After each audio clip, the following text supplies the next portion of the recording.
fifth section of population and settlement, which is about the service provisions and types of settlement. So this one is not very big, so we'll probably get through it all in one as well. The only thing is we'll have to come back in to discuss some of these things, like OS map work, for example, has a bit of this site and service provision in it. So you've just got to apply the logic using your map work as well. Okay, so let's begin. Now, settlement patterns, we're looking at both site and situation. We need to know the causes of growth, the settled hierarchy, spheres of influence, and of course, just one short case study there on that too. Rural and urban we've used before. Site is the characteristic of the location built on. Situation is the characteristic of the area surrounding the built environment. So we're looking at two differences there with site and situation. Just make sure you're pretty familiar with both, but it should make more sense as we use it.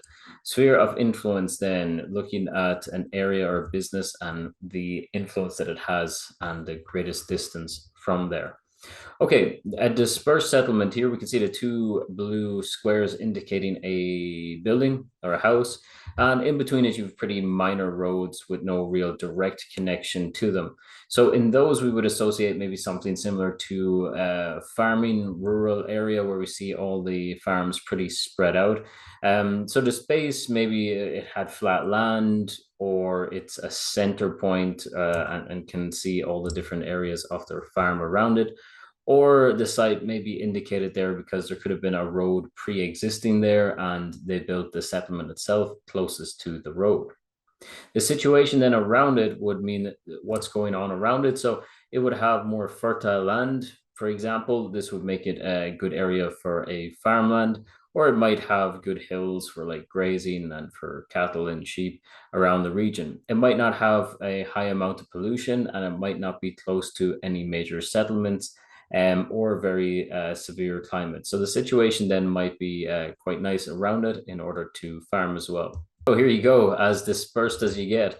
So we're going to see very much isolation there. The surrounding areas here is also indicating why we wouldn't see much more in terms of scale, because of those hills might be restricting. So the situation around it might make it more common to have things like simple hill sheep farming, for example.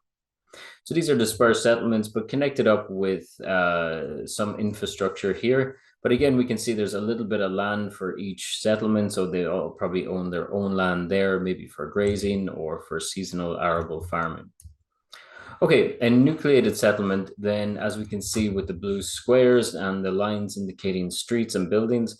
So yeah, we're going to find more homes then together in one big settlement. And generally we'll see a major crossroads here as well.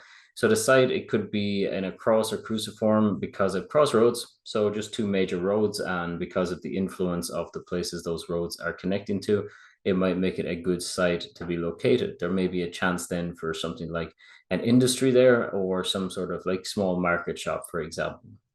So transportation is a great influence there on the site. Again, the site might be high or stable ground out of all the ground that's around it.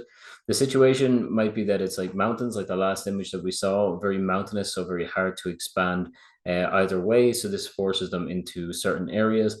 And then they also might use the land for farming, for example. So they don't want all the buildings to occupy farmland. So they want all the buildings in one area and then farmland around it, for example.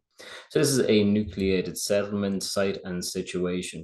So here's a rough example. We have a connection to the main road, but it's just off it there. We see very steep hills initially, and then on just kind of like flat terrain down towards the bridge there, we start to see all the settlements converging into one point. Here's another example of a settlement where we might say that it's nucleated because they're all together, and the surrounding area is definitely, the situation there is too steep in the mountainous areas, and then we have a waterfront in the other regions as well.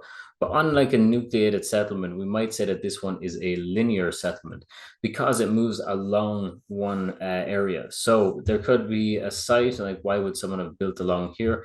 Well, yeah, you've got close to the body of water there, which is probably one of the main influences why it was built in the first place. Could be sheltered there from bad weather. and it looks like it's probably like a lake or that, so it's not going to see like high waves and large amounts of erosion. So yeah, it's good for a settlement. Then here's another example of a linear settlement along a river. It would have been looking at it from a very traditional perspective, like why did this settlement begin in the first place, right? So in order to do that, then we have to consider these ideas. And in this case, it would have been freshwater supply. It would have been absolutely huge to the people living here. After a bridge is established, then you've got transportation and you've got a crossing point, right? So you imagine this river continues on for kilometers. This is a point where other settlements would have crossed this body of water as well. Hey, as always, if that was useful, like, subscribe, and I'll be able to post more videos then. But also, if you want the rest of the content, follow the links below and you should find what you're looking for. All right, good luck, guys.